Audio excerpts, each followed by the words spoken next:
ഞങ്ങളിന്നൊരു കല്യാണത്തിന് പോവുകയാണ് കേട്ടോ. അച്ഛൻ്റെ പെങ്ങളെ വീടിൻ്റെ അടുത്താണ്. അപ്പോൾ അവിടേക്ക് പോവുകയാണ്. നരിക്കുനിയാണ് കേട്ടോ സ്ഥലം. അപ്പോൾ കണ്ണനും ഞാനും അച്ഛനും അമ്മയും കൂടെയാണ് പോയത്. നമുക്ക് നോക്കിയാൽ തന്നെ കാണാം പന്തൽ അത്ര എടുത്താട്ടോ വീട്. അപ്പം പിന്നെ ഞങ്ങളവിടെ എത്തി കുറച്ച് നേരമൊക്കെ അവിടെ ഇരുന്ന് ഉച്ചയായപ്പോഴാണ് പോകുന്നത്. അപ്പോൾ കണ്ണൻ കുറേ നേരം അവിടെ ഇരുന്ന് കളിച്ച് അച്ഛൻ്റെ ചെരുപ്പൊക്കെ ഉണ്ടായിരുന്നു അവിടെ, അതൊക്കെ എടുത്തിട്ട് നോക്കി.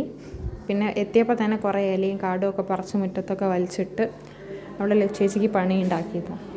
പിന്നെന്താ, അടങ്ങിയിരിക്കുന്ന സ്വഭാവം നമുക്കില്ലല്ലോ. അപ്പോൾ അവിടെ കിടന്ന് നിരങ്ങി. ഇനി ആർക്കും തുടയ്ക്കൊന്നും വേണ്ടല്ലോ, ചേച്ചിക്ക് അവിടെ തുടയ്ക്കേണ്ട ആവശ്യമൊന്നുമില്ല. അവനവിടെ മാക്സിമം കിടന്ന് നിരങ്ങിയിട്ടുണ്ട്. പിന്നെ ഇവർ കല്യാണത്തിനൊക്കെ പോയി വന്ന് കുറച്ച് കഴിഞ്ഞപ്പോൾ കണ്ണനും ചേച്ചിയും കൂടെ താഴെ കടയിലൊക്കെ പോയി സാധനം വാങ്ങി തിരിച്ച് വന്നു കേട്ടോ. ഞാൻ കല്യാണത്തിന് പോയിട്ടുണ്ടായിരുന്നില്ലേ.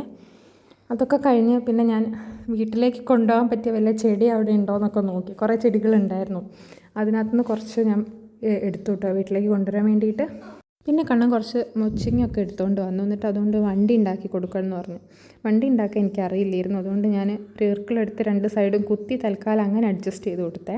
പിന്നെ കുറേ നേരം അതുകൊണ്ട് കളിച്ചു. കുറച്ച് നേരം കളിച്ചപ്പോൾ അതും അവനും മടുത്തു. അങ്ങനെ അത് കഴിഞ്ഞ് പിന്നെ എന്നോട് പറഞ്ഞു വട്ടം കറങ്ങണം എന്ന് പറഞ്ഞു. പിന്നെ എൻ്റെ കൈയും പിടിച്ച് അവ സ്വന്തം വട്ടം കറങ്ങാൻ തുടങ്ങി. പക്ഷേ കുറച്ച് നേരം കറങ്ങിയപ്പം എനിക്ക് തന്നെ തല കറങ്ങിയോണ്ട് ഞാൻ ആ പരിപാടി അവിടെ നിർത്തി വെച്ചേ.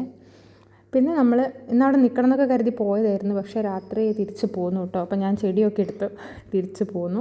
ഇനി വേറൊരു ദിവസം അവിടെ പോയിട്ട് എല്ലാവർക്കും കൂടി ഒന്നിച്ച് നിൽക്കാം.